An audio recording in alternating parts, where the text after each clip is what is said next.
그놈의 크고 아름다운 법안 네네. OBBBA 네네. 그것도 보면 감세안이 너무 많이 들어가고 사실상 감세안처럼 보이거든요. 그리고 네네. 무슨 황금돔 만든다고 예, 황금돔 예. 정말 재밌어 죽겠던데 우주전쟁 대비하는 거 거기도 돈이 엄청나게 들어가고 맞아요. 예. 이런 거 보면은 무슨 생각이지? 이런 생각이 들거든요. 재정적자는 불가피하지 않아요? 근데 이게 일단 첫 번째 재정적자가 더 늘어날 것이다. 이거는 뭐 팩트예요. 무조건 팩트다. 그렇게 됐고 저도 동의하는데 이게 이번에 감세 법안으로 재정적자가 더욱 크고 빠르게 늘어날 거야라는 입장이 있고 그러진 않아라고 하는 입장이 있는데 잠깐 생각해 보면은 의회 예산처에서는 지금 이번에 재정적 이 감세 법안이 통과되면서 3.3조 달러 그러니까 10년간 3.3조 달러의 재정적자를 늘릴 거야 이렇게 얘기를 해요. 한 4천조 원이 넘는 거잖아요. 그렇죠. 우리 돈으로 따지면. 예. 근데 3.3조 달러면 엄청난 거야 네. 이제 이렇게 얘기를 하고 있는데 반대편에서 이제 뭐라고 얘기하냐면 이 그 가정이 잠깐 그 어떻게 계산한 건지 모르겠는데 좀 이상한 것 같고 첫째는 그 두 번째는 관세를 통해서 해결할 수 있어라는 얘기를 하는데 잠깐 들어보세요. 지난 4개월 동안 미국이 이제 관세를 부과하기 시작했잖아요. 관세 수입이 4개월 동안 1,000억 달러 정도 들어왔대요. 그럼 이렇게 계산하지만 안 되지만 그래도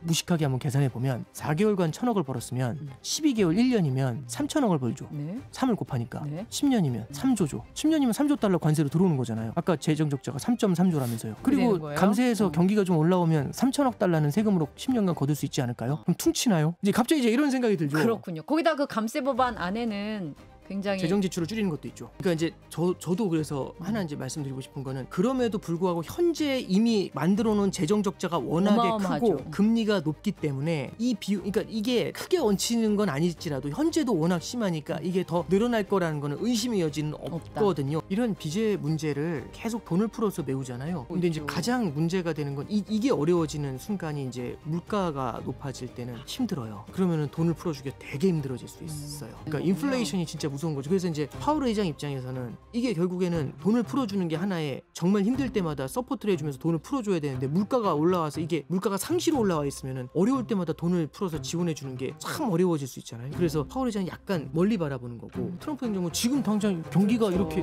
뜨거워야지 당장 내년 중간선거 뭐 이런 얘기를 하고 있는 거고. 오건영 신한 프리미어 패스파인더 단장과 함께 금리를 변수로 얘기를 나누고 있습니다. 이 금리라는 게 이제 돈의 가격이잖아요. 그렇죠. 아까도 말씀하셨듯이. 그리고 이 돈의 가격의 뭐랄까 최대 기준이랄까요? 그럼 네네. 역시 달러겠죠. 우리가 그렇겠죠. 달러를 기준으로 항상 가격을 책정하게 되는데요. 요즘에 달러의 위상이 이제 심상치 않다 이런 얘기가 워낙 예. 많이 들리고 우리가 또 그 맨날 얘기하는 그 트럼프 네. 들어서 이제 엄청난 변수들이 몰려오고 있습니다. 그래서 이게 들어서 진짜로 달러의 어떤 가치가 녹아내리고 있는지 그래서 패권을 잃는지 이런 얘기를 좀 해보고 싶은데요. 우리가 왜 달러를 기준으로 우리 또 경제 조건, 경제 결정을 많이 하게 되니까요. 이 얘기를 좀 하고 싶습니다. 트럼프가 취임한 지 반년 만에 달러 가치가 10%가량. 그렇죠. 10% 할인 이거 세거든요. 그렇죠. 가량 이제 예. 하락했습니다. 그래서 킹달러라는 말을 우리가 트럼프 초반에 들어서기 전에 제일 심했네요. 막 했었던 것 같은데 이제 킹달러라는 말 안 해도 되는 거예요? 그러니까 저기 작년 11월에 환율이 1,400원을 넘었고요. 이제 비상계엄을 넘어서면서 1,500원 가까이 올라갔죠. 그건 그래서, 우리의 또 예. 대대적 변수가 그렇죠. 또. 그래서 올해 초에 1,480원을 넘을 때 달러 인덱스가 110 정도 갔거든요. 100을 넘었어요. 그렇죠. 110이었는데 그게 지금 96까지 빠졌으니까 말씀해 주셨던 것처럼 12% 정도 빠진 것 같아요. 그 계산 어바웃 계산으로. 그리고 원달러 환율이 1,485원에서 지금 1,360원이니까요. 그럼 한 뭐 8%? 그 정도 빠졌네요. 그러니까 이제 환율이나 이런 것들이 이제 달러가 약세였는데 올해 초만 해도 달러 인덱스 110에 원달러 환율이 1,480원이니까 이때는 트럼프 하면 달러 강세죠. 다 달러 강세를 얘기를 많이 했는데 지금은 이게 어디 물어보면 트럼프는 달러 강세인가요? 약세인가요? 당연히 약세죠. 지금 분위기가 많이 바뀌어 있어요. 맞습니다. 그러니까 불과 5개월을 딱 텀을 두고서 어떤 시장이 바라보는 트럼프에 대한 인식 이게 강달러에서 약달러로 이 심리 자체가 확 바뀌어 있는 이제 그런 느낌이 좀 강한 것 같아요. 네. 근데 이제 앞에 이제 뭐 킹달러 이런 말 했지 않습니까? 근데 이제 그런 얘기가 나왔던 가장 큰 이유 중에 1번이 뭐냐면 첫 번째는 미국의 예외주의라는 게 굉장히 강했던 것 같아요. 미국 혼자 잘 그렇죠. 나간다. 거기에 이제 트럼프가 들어와서 트럼프 트레이드란 말까지 했지만 트럼프가 들어오면 각국의 관세를 걷어가지고 미국으로 부를 집중시키고 그렇죠. 그리고 이렇게 관세를 통해서 걷어들인 세금을 갖고 미국 경기 부양을 위해서 감세를 해주고 그렇잖아요. 그리고 각종 규제 완화를 해가지고 돈이 돌게 만들어주고 그러면 기업은 돈을 더 벌고. 그렇죠. 그렇게 좀 미국 경제가 더 좋아지면 미국 주식은 더 올라갈 거 아닙니까? 그럼 미국 자산을 지금이라도 사야죠. 그러면 해외는 관세를 때렸기 때문에 다 힘들잖아요. 그럼 그 국가들은 자신의 자산을 팔아가지고 자신의 통화를 팔아서 미국에 투자하기 위해서 너도 나도 미국 투자로 쏠릴 테니까 달러로 그렇죠. 표시된 자산을 사겠다. 그렇죠. 그러면 당연히 달러를 사서 들어와야 되니까 달러에 대한 수요가 급증을 하면서 달러가 이례적인 강세를 보이는 이제 그런 모습을 보이게 되겠죠. 그래서 달러가 연초에 킹달러라는 말이 나왔던 가장 큰 핵심은 미국 예외주의가 그 중심에 들어가 있었던 겁니다. 근데 지금 보면은 그 미국 예외주의가 진짜 익셉셔널한 그 완벽한 탑 전교 1등이 갑자기 지금 무너져 있는 거죠. 왜 저러지? 그러니까 뭐냐면 쟤는 공부는 퍼펙트 했는데 갑자기 쟤 좀 이상해. 이런 느낌을 받게 공부 잘한다는 얘기를 아무도 안 하는 거예요. 이게 무슨 일일까? 잠깐 보면 이제 트럼프가 굉장히 이제 많은 정책 실수를 했다. 이런 평가를 좀 받고 있는 것 중에 하나가 첫 번째는 미국 예외주의라는 거 있잖아요. 거기서 이제 관세를 너무 과하게 부과한 게 큰 거죠. 왜냐하면 좀 이렇게 어떻게 보면은 미국 경제가 하나의 소프트 파워를 많이 갖고 있는데 그 소프트 파워가 하나의 평판 같은 거예요. 그렇죠. 그럼 평판이 예를 헤게모니라고 들어서 불릴 수 있는 그렇죠. 것들. 각국의 중앙은행들이 미국 국채를 많이 샀거든요. 왜 많이 샀을까? 쟤는 믿을만해. 그렇죠. 믿을만한 것도 있고 이자도 좀 주는데 이제 문제가 하나 있어요. 잠깐 보죠. 제가 이제 그 돈을 누군가한테 빌려주고 싶어요. A하고 B가 있어서 둘 중에 누굴 빌려줄까 이렇게 고민하고 있는데 A는 5%에 빌리겠다고 하고 B는 10%에 빌리겠대요. 그럼 당연히 B에 빌려줘야죠. 왜냐면 이자를 더 주니까. 네. 신용도가 비슷하다면. 그럼 당연히 B한테 빌려줘야 되는데 고민이 하나 생겼어요. 왜냐하면 A는 저희 집을 보호를 해줘요. 지난 30년, 40년간 집을 보호해줬고 경찰국가 미국이던 그렇죠. 시절이 있었죠. 우리 힘들 때 도와준 적도 있고 옛날에 그리고 보면 또 애가 되게 착해. 그렇죠. 평화와 자유를 굉장히 그렇죠. 외치고 도와주는 애야. 그 우리 엄마도 전화해서 잘해주라고 그러시는 거예요. 그래? 이제 이런 그런 데다가 그 큰 사업을 하고 있는데 그 사업에 저희 물건을 납품할 수 있게 해줘요. 그래서 많이 사줘요. 링크가 많이 돼 있죠. 그렇죠. 경제적으로. 되게 잘해줘요. 그런데 이제 A한테 빌려겠네. 돈을 빌리고 싶대요. 5%에. 그 여긴 10%예요. 누구 빌려주실 것 같아요? 아이고, A한테 빌려야죠. 그러면 우리가 되게 어려운 표현이 있는데 각국의 중앙은행은 단순히 투자 수익만을 생각하면서 미국 국채에 투자하는 게 아니죠. 그렇죠. 비경제적인 부분과 그렇죠. 관련한 자원을 얻고자 하겠죠. 그렇죠. 그게 네트워크잖아요. 그리고 그 비경제적인 부분을 끌어당기는 그 힘이 미국의 매력인 거고 그 소프트 매력이 파워. 소프트 파워, 평판 같은 거잖아요. 일종의. 아니, 저도 그래서 그걸 어떻게 해석할까 하다가 그냥 평판이라고 해석한 게 제일 루즈한 것 같아요. 그냥 제일 내셔널한 것 같아요. 근데 이제 그게 중요한 게 아니고 자 그러면 이제 문제는 뭐냐면 이분이 되게 그런 분이었단 말이죠. 변했어. 근데 이제 갑자기 돌변했어요. 저한테 얘기하는 거죠. 이제부터 너네 집 니네가 지켜. 응? 내가 왜 니 지켜야 돼? 황당한 거죠. 예? 네가 지키라고. 그래서 예 하면서 끊었어요 전화를. 근데 갑자기 전화하는 거죠 또. 그래서 우리 사업체에다가 납품할 때 이제부터 수수료 내려. 관세 내려. 예? 그랬더니 그럼 내 것도 좀 사가라야. 예, 그렇죠. 예, 그러면서 말도 안 돼. 막 이런 얘기하면서 막 엄청 뭐라고 하는 거죠. 되게 놀라울 것 같지 않으세요? 근데 물어보니까 친구들한테 물어보니까 다 똑같은 전화 받았대요.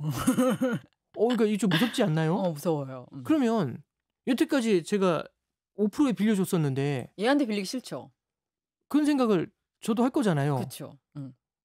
그렇잖아요. 그러면 B로 돈을 빌려주겠죠. 그렇죠. 그래서 지난 4월 달에 나왔었던 그 관세 많이 때렸을 때 굉장히 큰 이슈 중에 하나가 뭐냐면 미국에 돈을 빌려준 미국 국채를 샀었던 전 세계 중앙은행들 특히 일본이나 중국이 미국 국채를 던진다. 이런 소문이 돌아요. 그랬죠. 그 소문이 도니까 일단 그들이 직접 그렇게 하지 않았어도 다른 플레이어들이 쫄아가지고 큰 손들이 던진다니까 던지기 전에 다른 애들이 막 팔잖아요. 그래서 미국 국채 팔고 달러 팔아가지고 도망치는 거죠. 그랬더니 달러 가치가 더 많이 빠진 겁니다. 그러면서 이제 그때 나왔던 게 뭐냐면 미국 국채가 이제 위험하다. 그런 얘기 나오고 달러가 소프트 파워로 이렇기 때문에 달러의 위상이 많이 내려오게 될 것 같아. 그럼 딱 진짜 달러의 위상이 내려왔다고 해서 딱 보니까 환율이 확 내려와서 달러가 약세예요. 말씀하신 것처럼 달러 인덱스도 12% 빠졌어요. 이렇게 빨리 빠진 적이 별로 없대요. 그렇죠. 그럼 달러의 위상이 빠졌구나. 그렇죠. 그렇게 보이죠. 달러 패권이 무너졌구나. 네. 근데 이게 오늘 꼭 기억하셔야 될 게 뭐냐면 이게 달러가 약세를 보이는 거하고 달러 패권이 무너지는 거는 좀 달라요. 예. 약달러가 곧 패권 약화는 아니다. 예, 그러니까 환율이 내려간다고 해서 항상 달러 패권이 무너지는 건 아니에요. 그럼 우리가 환율이 올랐다 떨어졌다 할 때 내릴 때마다 달러 패권 무너져. 이러면 지난 30년간 패권이 거의 2달에 한 번씩은 무너졌을 거예요. 그렇네요. 참고로 2005년에서 2007년도에도 중국이 위안화 절상하면서 달러가 엄청 약했거든요. 원 달러 환율이 900원 갔어요. 그때 제일 많이 나온 얘기가 뭐였냐면 달러 패권은 끝났다 이거였어요. 위안화의 시대다. 그 얘기 안 나오잖아요. 예. 참고로 1970년대에도 그랬어요. 달러 패권은 끝났다. 예. 달러의 시대는 갔다. 네. 따라서 그렇죠. 그러니까 말씀드리고 싶은 건 달러의 패권이 무너졌느냐, 네버. 그건 아닌 것 같고요. 그러면은 환율이 달러가 더 약해질 수는 있느냐? 그럴 수는 있죠. 달러가 약해질 예. 가능성은 있다. 그래서 우리가 달러가 약해진다고 달러 패권이 무너진다는 건 좀 다르게 봐야 돼요. 그러니까 몸이 안 좋아진다는 거하고 죽는다는 건 다른 얘기예요. 그러지 않을까요? 예. 그리고 어떻게 보면은 달러의 어떤 유통, 네. 범용성 이런 거는 결코 줄어든다는 인식은 못 봤거든요. 네, 그렇죠. 심지어 스테이블 코인 최근에 지니어스법 통과된 걸 보면은 아니 달러 더 쓰이겠는데? 더 수요가 더 있겠는데? 이런 생각도 들고. 그러니까 우리가 이제 이렇게 생각을 할 수 있어요. 2008년에 글로벌 금융위기가 있었잖아요. 글로벌 금융위기 직후에 미국이 그걸 돌파하기 위해서 양적 완화라는 걸 해가지고 달러를 엄청 풀었어요. 네. 그때 다 뭐라고 했냐면 달러의 시대는 끝났다. 달러는 어마어마하게 탈할 것이. 저렇게 달러를 많이 푸는데 근데 이게 문제가 뭐냐면 참 기가 막힌 게 달러가 이미 기축통화의 지위를 갖고 있잖아요. 달러가 잘 흘려나가요. 그랬더니 달러가 해외로 많이 풀려나가면 달러의 공급이 많기 때문에 달러 구하기가 되게 쉽죠. 그러면 경제 주체들 입장에서는 대출을 달러로 받는 게 되게 좋아요. 왜냐하면 보세요. 1달러에 1,000원 해요. 그러면 제가 1달러를 빌렸어요. 그래서 이걸 1,000원으로 환전해서 공장을 지었어요. 근데 1년 후에 갚으라고 할 거 아닙니까? 네. 그럼 달러를 사서 갚아야 되죠. 근데 달러가 500원이 됐어. 네. 그러면 이렇게 좋은 게 어디 있어요? 대출 금액이 반토막이 되는데 이자도 반토막 나죠. 환율이 내려오니까 달러가 약해지니까. 그렇죠. 달러 약세 시기에는 약세 통화로 대출 받는 게 제일 좋아요. 그렇죠. 그리고 미국이 제로금리예요. 이런 대출이 이 세상에 어디 있습니까? 그러면 제가 전화 드리겠죠. 좋은 대출 하나 소개해드리겠다고. 달러 양적 완화 대출 있다고. 양적 완화 대출. 그러시면 빌리실 거 아니에요? 솔깃하네요. 달러 부채가 전 세계적으로 어마어마하게 증가해요. 그 얘기는 뭐냐면 다 달러에 취한 거죠. 다 달러에 흥청망청 취한 거죠. 근데 미국 경제가 금리가 낮고 달러가 약해지니까 딱 3, 4년이 지나고 2014년, 15년부터 미국 경제가 돌아서기 시작을 해요. 그랬더니 다른 나라는 여전히 돌아서지 못하고 흥청망청 그러고 있는데 미국 경제가 막 올라오잖아요. 자본이 어떻게 됐겠습니까? 자본이 다 미국으로 회귀하기 그렇죠. 시작을 하죠. 그럼 달러 빚을 갚아야 돼요. 달러 빚은 많은 달러가 강세가 가는 거예요. 달러는 계속 꺼질 줄 알았더니 달러가 급격한 강세를 보여요. 그러면 빚을 갚아야 되잖아요. 근데 달러 값이 비싸졌으니까 더 많은 돈을 줘서 갚아야 되잖아요. 그럼 이제 미치는 겁니다. 그러면 빚을 갚아야 되니까 너도 나도 달러를 사서 갚으려고 하니까 달러 값이 더 뛰죠. 뛰겠죠. 네. 그러면 앞에서는 달러를 풀어주면서 달러 약세를 만들었지만 이 달러의 약세는 결국에는 뒤에 달러 강세를 위한 하나의 기반이 돼버렸던 거죠. 의도한 걸까요? 의도를 했다 안 했더니 여하튼 그런 역사가 있었다. 그렇죠. 그러니까 의도했느냐. 그러니까 사실 그때는 그걸 의도하진 않았을 거예요. 근데 이제 참고로 1970년대에도 보면 달러가 무너진다고 했을 때 그때 당시 이제 헨리 키신저라는 사람이 이제 원유 결제를 달러로 하자 이렇게 얘기를 해요. 페트로 달러. 그렇죠. 페트로 달러죠. 통화라는 건요. 널리 쓰일수록 좋아요. 널리 쓰일수록 그 가치가 올라가거든요. 그것이 곧 패권이다. 그렇죠. 그게 강하고 패권이죠. 약하고가 아니라. 왜냐하면 달러를 받아들일 때 동남아 가서도 달러 쓸 수 있고 전 세계 어디 가서도 달러 쓸 수 있는데 우리가 저기 어디 호주 가가지고 1,000원 주면 이럴 거 아닙니까? 그쵸. 이게 뭐야? 너네 나라 돈을 왜 갖고 왔어? 이럴 거잖아요. 맞아요. 그러니까 이제 우리가 그런 문제가 생기니까 널리 범용이 되는 게 훨씬 더 침투율이 좋아지는 거잖아요. 그러니까 이제 원유라는 건 그때 석탄에서 석유의 시대로 바뀌면서 석유에 대한 수요가 늘어났는데 석유를 살려면 무조건 달러를 사서 석유를 사야 돼요. 그쵸. 일반적으로 달러가 약해지면 사람들은 달러를 별로 안 사려고 해요. 근데 석유는 석유를 사야 사야 되잖아요. 되잖아요. 그러니까 석유값이 뛰니까 달러를 더 사야 돼요. 약해지는 달러를 더 사야 돼요. 또 받쳐주네 그렇죠. 또. 그럼 달러의 밑을 받쳐주는 거죠. 이번에도 잠깐 보시면 금융위기 이후의 모습을 보시면 달러가 약해지면 달러를 갖고 있으면 안 되는데 사람들이 달러로 대출을 받잖아요. 이때야 이러면서. 그렇죠. 그러니까 금융이 그만큼 미국이 강한 힘을 갖고 있는 거잖아요. 그러니까 그만큼 속상하네. 시간이 지나면 지날수록 더욱더 많이 우리가 달러에 폭 젖어드는 느낌들 이제 이런 것들이 더 강해지는 거죠. 근데 이제 지금 무슨 말씀해 주셨냐면 스테이블 코인이라는 걸 말씀해 주셨잖아요. 국경 간의 결제를 할 때 스테이블 코인이 있으면 훨씬 더 달러에 대한 접근성이 높아져요. 수수료를 내 아니면 내가 나라에 신고를 해. 예, 그렇죠. 그냥 하면 되잖아. 그렇죠. 이렇게 그러니까 되니까요. 스테이블 코인을 보면은 물론 지금 일상에서 쓰는 거래는 크지 않고 거의 다 코인 거래를 하기 위해서 하는 경우들이 많지만 그럼에도 불구하고 이제 파이낸셜 인클루션이라고 해가지고 금융 포용성이라는 표현을 써요. 그게 뭐냐면 콩고라든지 이렇게 아프리카 국가들 같은 경우는 은행이 발달해 있지 않으니까 지역에 은행이 없으면 이게 송금이나 이런 게 힘들지 않습니까? 네. 근데 스테이블 코인을 쓰면은 스마트폰이 있으면 그렇죠. 그게 가능해지잖아요. 네. 그래서 사실은 금융 후진국이라고 해야 되나요? 어떻게 표현해야 될지 모르겠는데 금융이 발달하지 않은 국가들 같은 경우도 스테이블 코인을 쓰게 되면 달러 결제를 편하게 하게 되죠. 그렇죠. 그 자국 통화가 엄청 변동성이 있을 그렇죠. 텐데 달러는 그 정도는 아니잖아요. 중국이 1대1로를 하면서 아프리카로 들어가려고 했다면서요.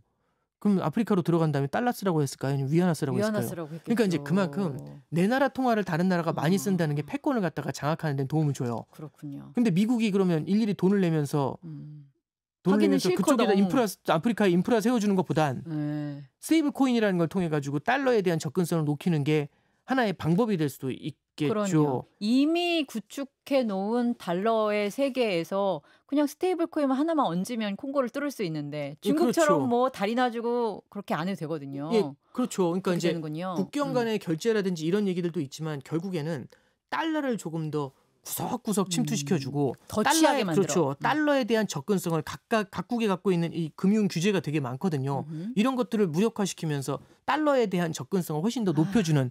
그러면 이제 달러를 많이 쓰게 되니까 그게 달러 가치를 갖다가 중장기적으로 지지해주는 요인이 될 수가 있겠죠. 그러니까 이제 그 베센트 재무장관이 지금 현재 2천억 달러 정도, 2천억 500억 달러 정도 되죠. 그 스테이블 코인이 결국에는 2조 5천억 달러로 늘어날 수 있다는 얘기는 그만큼 10배 정도의 사이즈 확대가 일어나면서 달러가 그만큼 더 쓰인다는 얘기고 그 달러를 발행할 때 미국 국채하고 연동이 되거든요. 그러면 그만큼 미국 국채에 대한 수요를 늘릴 수가 있으니까 그쵸. 미국이 달러를 빌릴 때, 돈을 빌릴 때 훨씬 더 유리해질 수 있죠. 그러니까 미국 입장에서는 지니어스 액트를 통해 가지고 이것도 하나의 규제 완화예요. 그래서 이 규제 완화 같은 걸 통해 가지고 조금 더 이제 미국의 성장을 갖다가 자극할 수 있는, 그리고 달러의 가치를 방어할 수 있는 그런 기제를 갖다가 찾고 있는 거겠죠. 달러 가치도 방어할 수 있고 미국 국채를 사줄 수 있는 주체들을 늘어나게 하는 거니까 그럼 국채 수요가 늘어나면 금리는 또 내려갈 거고 그러면 재정 적자에 대한 부담도 같이 내려가고 그렇게 되는 거죠. 지금 이쪽이 이제 제가 봤을 때는 어떤 방법을 쓰는 거냐면 이 금리가 단기 금리하고 장기 금리가 있어요. 근데 이제 스테이블 코인은 장기 국채는 못 사거든요. 3년, 5년 이렇게요? 그거보다도 짧은 걸로 사야 돼요. 예, 그래서 1년 언더로 있는 국채를 사야 되거든요. 왜냐하면 현금하고 현금의 등가예요. 그래서 이제 단기 국채를 사야 되는데 그러면 지금 장기 국채 금리가 높은데 스테이블 코인은 큰 영향을 안 주잖아. 그래서 요즘 이제 미국 베센트 재무장관이나 트럼프 대통령이 하는 얘기가 뭐냐면 장기 국채를 왜 발행하냐? 단기 국채 발행하면 되지. 그때 돌려 막아라. 그래서 이쪽은 조금 발행하고 이쪽을 많이 발행하면 단기 국채의 공급이 줄어드니까 단기 국채 가격은 오를 거잖아요. 국채 가격이 오른다는 얘기는 단기 국채 금리는 요걸로 공급을 줄여가지고 가격을, 그러니까 금리를 낮춰줘요. 근데 대신에 단기 국채 공급이 늘어나니까 야 그러면 똑같은 거잖아. 단기 국채 금리는 오르는데 스테이블 코인으로 매핑을 시켜버리면 되죠. 이쪽이 오르는 만큼 수요가 붙어주잖아요. 그러면은 일정하게. 그렇죠. 그러면은 이제 단기 국채 금리가 올라가는 거를 제어해주면서 스테이블, 그러니까 뭐냐면 이쪽의 영역을 일로 끌어당긴 다음에 단기로 끌어당긴 다음에 여기 스테이블 코인하고 붙여버리는 거죠. 그러니까 이렇게 하면은 금리를 갖다가 어느 정도는 이제 좀 메울 수 있는 방법. 네. 그런 걸 아마 찾으려고 하겠죠. 그렇군요. 네네. 그래서 달러 가치 하락의 원흉이다 막 이런 표현도 쓰던데 달러 가치 하락 자체가 그렇게 크게 의미가 있는 것이 아니라 사실은 어떻게 보면 약달러, 강달러 이게 의미가 있는 게 아니라 어떤 범용성이냐, 얼마나 침투가 많이 됐느냐 이런 걸 더 주목하는 것이 지금 트럼프의 입장이다. 근데 이게 미국이 항상 딜레마가 있는 게 무역 적자를 줄이려면 달러의 약세가 필요해요. 근데 달러 패권을 지키려면 달러가 강해야 돼요. 그러면은 무역 적자를 줄이기 위해서 달러 약세가 필요한데 패권을 지키기 위해 달러 강세가 필요해요. 그럼 뭐 어떻게 하죠? 그럼 이제 달러 강약세? 뭐 이상하잖아요. 무역 적자를 줄이기 위한 수준의 달러 약세는 필요한데 달러의 패권을 훼손할 정도까지 달러를 잡아내리는 건 선을 넘는 거는 싫어할 것 같아요. 그 일종의 밸런스를 찾는 작업이 그렇죠. 이루어지고 있다. 예, 그럼 그 선을 넘는 그 선이 어디냐? 모르죠. 근데 모르는데 대신에 이거예요. 그 선이 어딘지 모르지만 예를 들어서 뭐 그 선이 원달러 환율 1,300원 선이다. 예를 들어 한번 가보죠. 그러니까 누구도 몰라요. 그냥 예를 들어서 1,300원 선이다. 근데 지금 1,360원이잖아요. 그럼 이제 그 선이 1,300원인데 사실은 저는 어딘지 몰라요. 다들 그 선이 어딘지를 찾고 싶어요. 그러면 자 지뢰가 요 라인 근처에 있다는 그 느낌만 있어요. 그럼 지뢰가 요 라인 근처에 있는데 막 성큼성큼 가다가 지뢰가 저쪽에 있대요. 그럼 이 속도로 갈까요? 아니면 천천히 갈까요? 천천히 가야죠. 쫄겠죠. 살살 갈 것 같지 않으세요? 아. 예, 그러면 달러 약세가 말씀드렸던 것처럼 어느 정도는 좀 컨트롤 가능한 달러 약세? 음흠. 약간 이 말이 애매한데 질서 있는 달러 약세? 질서 있는 달러 약세. 그러니까 그 질서 있다는 게 뭐냐면은 언더 컨트롤이죠. 예. 그리고 그것을 질서 있게 만들 수 있는 수단이 지금 트럼프가 가진 게 이를테면 뭐 지니어스 법을 통한 것이라든지 이런 게 되는 거예요? 그러니까 예를 들어서 이런 거죠. 그 최근에도 보면은 베센트 재무장관이 나와서 다들 달러 약세 얘기하니까 우리는 여전히 강달러 기조 속에 있다. 이런 우리 얘기를 해요. 최근 20년간 나쁘지 않았어. 예. 그리고 저기 미란 그분도 미란 보고서 그분도 등장해서 우리는 강달러를 원한다. 이런 얘기를 갑자기 해요. 형 갑자기 무슨 소리야 이러고 싶은데요. 예, 그러니까 뭐냐면은 이 속도 조절한다는 게 우리의 의중은 그런 게 아니야. 그래서 일본하고 협상을 할 때도 환율은 우리 협의 내용 중에 있지 않다. 뭐 이런 얘기 갑자기 하질 않나. 이렇게 한다는 게 뭐냐면 속도 조절에 대한 기대를 갖고 있는 게 분명히 있겠죠. 네. 하기는 꼭 그게 이제 제가 말씀드렸던 어떤 제도적인 수단이 없더라도 그런 식의 무게 있는 자들의 말, 시그널로만으로도 충분히 그 속도 조절이 가능하죠. 미국 고위 관료니까. 충분히라기보다는 그 수단 중에 하나는 될 수가 있겠죠. 그럼에도 불구하고 미국 재정 적자는 불가피해 보이거든요. 아무리 네. 속도 조절을 한들. 네. 예? 당장 뭐 국방비 넘어갔잖아요. 이자 비용이. 그리고 그놈의 크고 아름다운 법안. 네네. 예. 그 OBBBA. 네네. 그것도 보면 감세안이 너무 많이 들어. 사실상 감세안처럼 보이거든요. 그리고 네네. 무슨 황금돔 만든다고 예, 황금돔 예. 정말 재밌어 죽겠던데 우주전쟁 대비하는 거. 거기도 돈이 엄청나게 들어가고. 맞아요. 예. 이런 거 보면은 무슨 생각이지? 이런 생각이 들거든요. 재정 적자는 불가피하지 않아요? 근데 이게 일단 첫 번째 재정 적자가 더 늘어날 것이다. 이거는 뭐 팩트예요. 무조건 팩트다. 그렇게 됐고 저도 동의하는데 그게 문제가 되냐 여부가 해서 달라지는 지금 예 거예요? 그렇죠. 그 이슈가 음. 이게 그 이번에 감세 법안으로 재정 적자가 더욱 크고 빠르게 늘어날 거야라는 입장이 있고 그러진 않아라고 하는 입장이 있는데 잠깐 생각해 보면은 의회 예산처에서는 지금 이번에 이 감세 법안이 통과되면서 3.3조 달러, 그러니까 10년간 3.3조 달러의 재정 적자를 늘릴 거야 이렇게 얘기를 해요. 한 4천조 원이 넘는 거잖아요. 그렇죠. 우리 돈으로 따지면. 예. 근데 3.3조 달러면 엄청난 거야 네. 이제 이렇게 얘기를 하고 있는데 반대편에서 이제 뭐라고 얘기하냐면 그 가정이 잠깐 그 어떻게 계산한 건지 모르겠는데 좀 이상한 것 같고 첫째는 그 두 번째는 관세를 통해서 해결할 수 있어라는 얘기를 하는데 잠깐 들어보세요. 지난 4개월 동안 미국이 이제 관세를 부과하기 시작했잖아요. 관세 수입이 4개월 동안 1,000억 달러 정도 들어왔대요. 그럼 이렇게 계산하지만 안 되지만 그래도 무식하게 한번 계산해 보면 4개월간 1,000억을 벌었으면 12개월 1년이면 3,000억을 벌죠. 네. 3을 곱하니까. 네. 10년이면 3조죠. 10년이면 3조 달러 관세로 들어오는 거잖아요. 아까 재정 적자가 3.3조라면서요. 상쇄인데 이렇게 되는 그리고 거예요. 감세해서 경기가 좀 올라오면 3,000억 달러는 세금으로 10년간 거둘 수 있지 않을까요? 그럼 퉁치나요? 이제 갑자기 이런 생각이 들죠. 그렇군요. 거기다 그 감세 법안 안에는 굉장히 재정 지출을 줄이는 것도 있죠. 그렇죠. 재정 지출 줄이는 거 있지. 그다음에 기업 규제 풀어주는 것도 많이 들어가 있지. 그러면 기업은 더 잘 되지 않을까? 그럼 또 세금이 더 거치지 않을까? 이렇게 되는 거군요. 예, 그러니까 이제 저도 그래서 하나 이제 말씀드리고 싶은 거는 그럼에도 불구하고 현재 이미 만들어 놓은 재정 적자가 워낙에 어마어마하죠. 크고 금리가 높기 때문에 네. 이 비용 그러니까 이게 크게 얹히는 건 아닐지라도 현재도 워낙 심하니까 이게 더 늘어날 거라는 거는 의심의 여지는 없거든요. 근데 그러나 요것만으로 이게 마지막 파이널 불러오냐라고 한다면 그거는 좀 퀘스천 마크는 찍을 수가 있고 네. 그렇기 때문에 이 OBBBA 법안을 할 때도 굉장히 많은 논의가 왔다 갔다 했었던 거고요. 예. 그래서 그 의면에는 결국에는 트럼프 행정부도 이 재정 적자에 대해서 지금은 신경을 쓰고 있구나. 네. 요거는 우리가 좀 느낄 수 있었습니다. 네. 알겠습니다. 그래서 전 무디스도 그 신용 또 지수 하락시키고 이랬는데 별로 그렇게 미국이 신용을 안 쓴다. 대단하다. 역시 기축통화국이고 쓸 수 있는 카드가 많으면 저렇게 배를 째라 이런 느낌으로 나올 수 있는 건가 싶었거든요. 네, 결국에는요. 이런 비제 문제를 계속 돈을 풀어서 메우잖아요. 지금 그러고 근데 있죠. 이제 가장 문제가 되는 건 이게 어려워지는 순간이 이제 물가가 높아질 때는 힘들어요.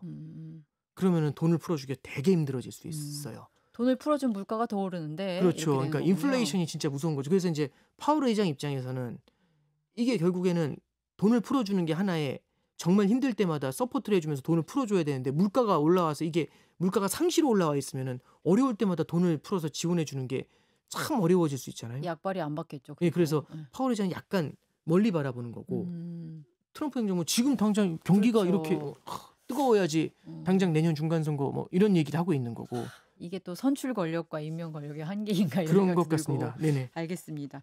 그러면 마지막으로 그걸 여쭤보고 싶습니다. 지금 결국은 이 모든 안개가 걷히는 시점은 여름이 지나야 될 것 같아요. 우리 입장에서. 그러니까 네네. 저 같은 소시민 그리고 뭐 대출을 받든 아니면 투자를 하시든 이런 사람들 입장에서는 그러면 아무런 또 경제 결정을 안 할 수는 또 없잖아요. 그러면 결정을 한다면 그리고 투자를 한다면 어떤 기준을 보고 여름이 지나기 전까지는 움직이고 여름 지나서는 어떻게 움직이면 그래도 좀 안전할 것이다. 큰 돈을 벌자는 것도 아닙니다. 이제 저는요. 우리가 결국에는 그 트럼프 대통령이 들어왔을 때 어떤 예측을 하면서 움직인다. 그래서 얼마 전에 저도 그런 전화를 받은 적이 있어요. 뭐냐면은 이스라엘이 이란 폭격하니까 금 사야 되냐. 이러다가 휴전하니까 금 팔아야 되냐. 우리가 아. 전쟁의 뭐 개전, 휴전을 예측하면서 투자를 한 건 넌센스잖아요. 네. 근데 실제 그런 것처럼 네. 이 트럼프 행정부도 과거 1기 트럼프 행정부 4년도요. 예측 불가였거든요. 2기는 더 심한 것 같다는 예, 지금 인상이시죠? 더 심한 거죠. 네. 그러니까 환율도 막 요동을 치지 않습니까? 음. 그러니까 이렇게 변동성이 높을 때 우리가 제일 많이 하는 실수는 뉴스를 보면서 들어간다든지 아우 그러면 너무 혼란스러우니까 아무것도 안 하고 있을래. 요 두 가지가 다 리스크가 될 수 있다라고 어허. 봐요. 네. 왜냐하면 양방향을 다 열어놓으니까요. 근데 저는 기본적으로 이런 생각은 하고 있어요. 우리가 무언가 자산을 투자한다라고 하면은 이 자산에 대한 투자는 결국에는 올해 1년 안에 크게 벌어가지고 파이어족이 되겠다. 이런 성격이 아니라 10년, 길게 20년을 보는 바라보면서 거죠. 가는 거지 않습니까? 중간중간 이렇게 되게 혼란스러운 시기가 있잖아요. 이런 것들이 오히려 우리한테는 기회 요인이 될 수가 있어요. 근데 단기로 여기서 큰 돈을 벌겠다 이런 것보다는 제가 그냥 비유해서 이런 말씀을 좀 드려볼게요. 이제 제가 어렸을 때 물고기 잡으러 가면 저는 이게 족대를 들고 쫓아다녔거든요. 이 족대가 이게 그 그물이잖아요. 어디서 이렇게. 사셨어요? 저기 서울 살았는데 그래도 이제 내과 개천이 같은데 있었나요? 개천 네네. 저 이제 어디 남양주나 저기 양평이나 놀러 가면 이렇게 내과 같은 데 네네. 있어서 그런 데 가서 이제 뭐 계곡 가서 이렇게 물고기 잡으라고 예, 족대 같은 거 주셨었어요. 근데 이제 저희 삼촌이나 어른들은 이 어항에 떡밥 발라가지고 집어넣고 계속 이렇게 놓으셨거든요. 그냥 술 드시고. 아. 근데 물고기를 누가 많이 잡았냐면 아, 저는 그런 3시간 내내 뛰어다녔는데 한 마리도 못 잡고 왜냐면 물고기가 저보다 빨라요 물속에서. 그 초등학교 2학년짜리보다 훨씬 빨라요. 근데 3시간 지나서 저는 넋이 나가 있는데 한 마리도 못 잡아서 삼촌은 어항을 드니까 그냥 와 물고기 씨알이 굵은 게 진짜 잔뜩 들어가 있더라고요. 그러니까 저는 말씀드리고 싶은 게 시장의 난이도가 올라갔다는 얘기는 그 물고기의 비율로 들면 30년 전보다 지금 물고기는 3배 빨라요. 어허. 그러면 네. 애가 뛰잖아요. 절대 못 잡아요. 그렇군요. 오히려 멘탈만 털리거든요. 그럼 이럴 때일수록 우리는 음. 어항을 투하해야 되거든요. 일종의 분산 투자가 그럼 그렇죠. 그럼 맞을까요? 어항을 투하할 때 제일 중요한 거는 물고기가 어디로 올지를 생각을 하고 한 곳에 어항을 3개 두는 게 아니라 3군데 나눠놔야 될 거 아닙니까? 근데 대신에 눈은 좀 안목은 좋아야죠. 저처럼 어리버리하면서 막 이렇게 물살이 흐르는 데다 어항 놓으면은 다 떡밥 흘러내려가잖아요. 그러니까 이렇게 물살이 세지 않고 이렇게 깊어가지고 고기들이 모일 만한 곳에 이렇게 투하해 놓고 보다 중요한 거는 저도 그래서 물고기 안 잡히니까 삼촌한테 어항을 빌려가지고 떡밥 발라서 넣었거든요. 근데 이제 아무데나 넣은 게 1번, 아하. 두 번째는 네. 궁금하니까 네. 1분에 한 번씩 가서 봤어요. 계속 가서 보더라고요. 그쵸. 아, 이게 그게 모니터를 꺼야 애기잖아요. 되는데. 예, 그러면 이제 몇 마리 잡았을까요? 한 마리도 안 들어와요. 너무 화가 났었어요 그때. 왜 나는 안 되냐. 예, 너무 짜증이 나더라고요. 근데 우리는 지나고 나서 보면은 어른의 눈으로 보면 그게 안 될 수밖에 없었던 이유를 알잖아요. 네. 그래서 저는 이렇게 중간중간에 물고기 너무 빠르게 다니는 거 보면서 이거 어떻게 잡지 하는 것보다는 어항을 집어넣어 놓고 결국에는 트럼프 행정부가 끝날 때는 어떻게 바뀌어 있을까 이런 생각을 해보시는 것도 보다 중요한 것 같아요. 그러면 아까 내용과 좀 연결해서 약달러 기조일 때는 사실 환차손이란 이런 것 때문에 아 미국에서 돈 벌면 뭐해 그 바꾸면 다 다시 이렇게 되는데 이럴 때는 그러면은 한국 주식 좀 열심히 해볼까 이렇게 말씀하시는 분들이 많잖아요. 예, 저는 그러니까 그 구덩이 중에 어항을 넣어야 되는 구덩이 중에 구더기가 아니라 구덩이 중에 네. 뭐죠? 그 물고기 망이 좀 그렇죠. 예. 망 크기는 좀 바꿀 수 있는 거죠? 아니 뭐 그거 얼마든지 바꾸면 되죠. 그건 네. 개인의 취향에 따라서 바꾸시면 되는데. 네. 근데 저는 그 우리나라 주식 같은 경우도 충분히 그러니까 미국 이외의 국가들 왜냐하면 달러 강세, 미국 예외주의가 깨진 거잖아요. 지금은. 맞습니다. 그러면 다른 나라도 반드시 봐야 된다고 보거든요. 그러면 다른 국가 관련된 주식들도 지역 분산 차원에서는 넣어놓을 필요가 있는 거고요. 이제 마지막으로 달러에 대한 말씀을 좀 드리면 저는 좀 그런 생각을 들어요.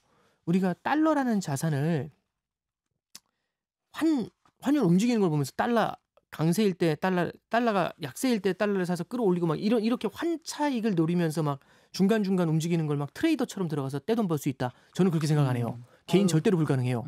그냥 그런 것들보다는 조금은 긴 호흡으로 달러라는 걸 한번 바라보면 어떤가라는 생각이 들어요. 근데 단장님 기준에서 긴 호흡은 몇 년이에요? 5년 10년이죠. 5년 10년. 예. 그러니까 5년 10년을 놔두고 보면 결국에는 우리나라하고 미국하고의 생산성의 격차 이런 걸 많이 반영하거든요. 그러면 모르겠습니다만 당장은 어떻게 될지 모르겠습니다만 10년 후 20년 후 안에 미국 예외주의가 한번 또 나올 것 같지 않으세요?